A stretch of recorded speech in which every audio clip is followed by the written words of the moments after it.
He reached out, not touching her yet, his hand hovering just above her arm, as if testing the moment outside.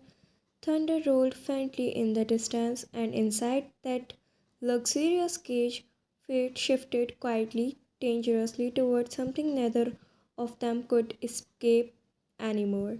He sat down beside Vine, the mattress dipping slightly under his weight. For a moment he did nothing, just watched her. Her lashes rested softly against her cheeks, her breathing shallow but steady. She looked fragile, hair removed from the strength she carried when awake. Slowly, carefully, he reached out, brushed a few strands of hair away from her face. His touch was light, almost hesitant, as if even he wasn't sure why he was doing it. So careless. He murmured under his breath, not mocking, not cruel, just observant. His hand still near her temple, hovering, never quite touching again. Something unreadable crossing his face. Conflict, restraint, maybe even regret. But it vanished quickly as it came. He straightened back, his expression hardening. Wake up soon, he said quietly, more like an order than a wish. That's a lot you need to understand. He stood, adjusting his suit, the warmth in the room evaporating with him. The door closed behind him, and Vine remained unaware that the moment she opened her eyes, her life will be changed. Vine stood slowly.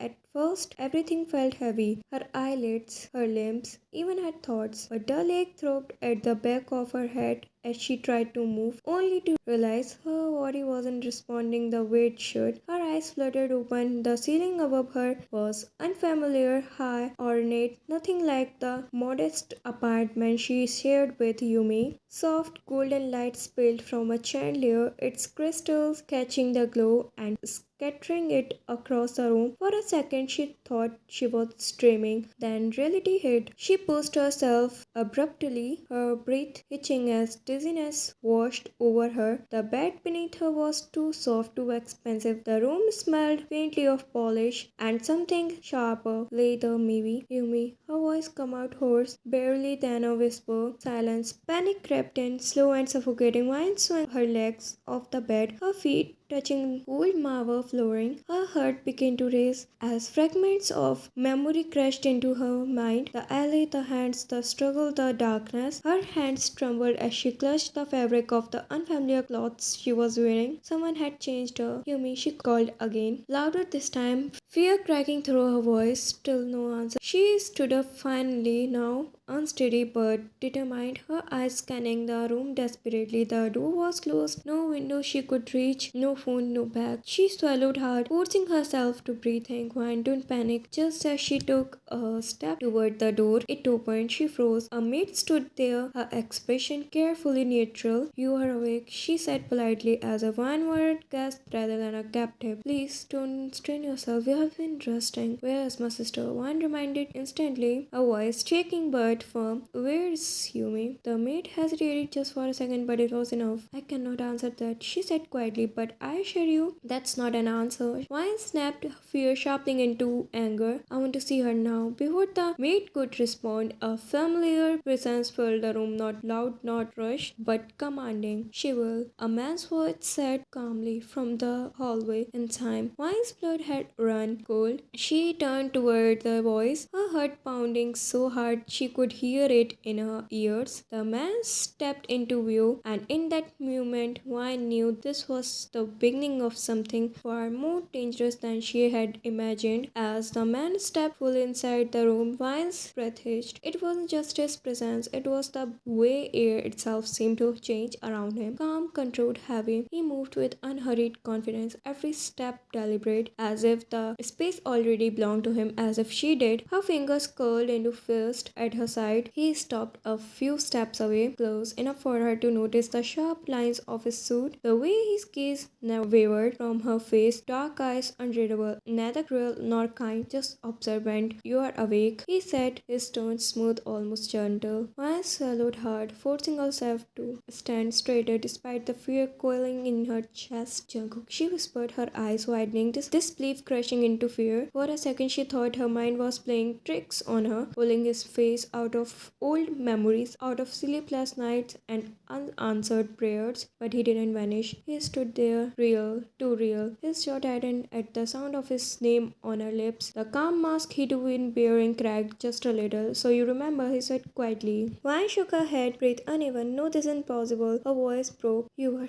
disappeared. I searched everywhere. Her words tangled, tears blurring her vision. Why are you here? Jungkook took a step closer, then stopped as if folding himself back required effort. His hands clenched at his sides. I didn't disappear, he said, low and control. I was taken just like you. Her heart slammed painfully against her ribs. Taken, she could. Yes. His eyes softened, guilt flickering through them. And when I finally had power again, he paused, swallowing her image. No one could ever touch you or Yumi. Maya laughed weakly, shaking her head. This isn't protection, Jungkook. This is kidnapping. I know, he admitted, voice barely above a whisper. And I hate that this is how you see me. Then why? She demanded, stepping forward. Despite herself, why this way? Because the people who took me are still out there, he said, finally meeting her eyes fully. Because the world you trust nearly destroyed me and I wanna let it do the same to you. Silence fell between them, heavy with everything unsaid. Tears slipped down Maya's cheek. You should have come to me, she whispered. Not scared me like this. Jungkook's expression shattered at that. He reached out, stopping just short of touching her. I didn't think you'd have kept me, he said honestly. So I chose the only way I knew I could keep you safe, even if it meant you to hate me. Vine closed her eyes, her heart aching with a mix of relief, anger, and a love that never truly felt. You did. She breathed. Jungkook's sweet breath hitched, as still though, and in that moment, both of them understood. This reunion wasn't the end of their pain, it was the beginning of something far more complicated. She crashed into him, her fist pounding against his chest, every hit carrying 2 years of fear, anger, and heartbreak. You idiot, she cried, her voice shaking. Do you have any idea how scared I was, how worried I was? Her punches grew weaker, turning into desperate shoves. I searched everywhere. Jungkook, every police station, hospital, every damn place I could think of. Jungkook didn't stop her. He didn't even flinch. Instead, a small broken smile curved his lips. I know, he said softly, and that only made it worse. Wine pulled back just enough to look at him, her eyes blazing. You know, she spat. Then why? Her voice cracked. Why did you leave me alone? His smile faded instantly. I didn't leave you, he said quietly. I was taken away from you. Then why didn't you come back? She demanded, tears spilling freely now. Why didn't you call? Why didn't you let me know you were alive? Jungkook lifted his hands slowly, hesitating before gently holding her, firm enough to ground her, gentle enough not to hurt. Because when I got free, he admitted, voice heavy, I wasn't the same man you loved. Maya's breathing hitched. I was angry, broken, surrounded by people who only knew violence. His jaw clenched. I didn't want you anywhere near that darkness, so you decided for me, she whispered, hurt seeping into every word. Yes, he said honestly, and that's my sin. Her strength finally gave out. She sagged against him, forehead pressing into his chest as soaps tore free. You don't get to decide that, she cried. You don't get to protect me by disappearing. Jungkook's arm come around her at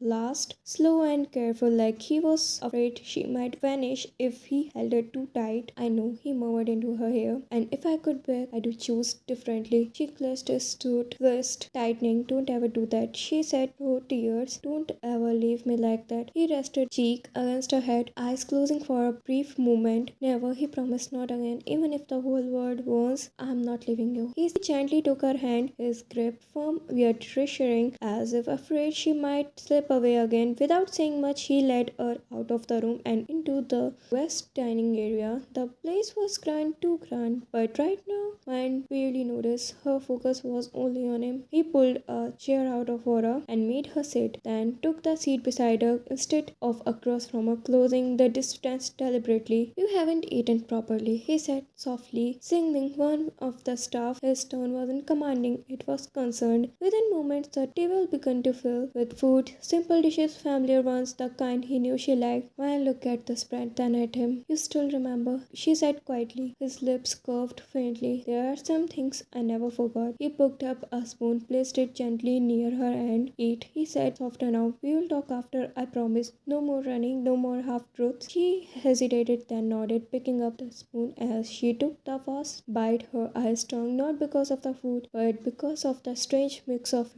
relief and something dangerously close to hope. Jungkook watched us silently, his gaze steady, protective. Thank you for reading, and if you're someone new here, make sure to check out my book on Wattpad.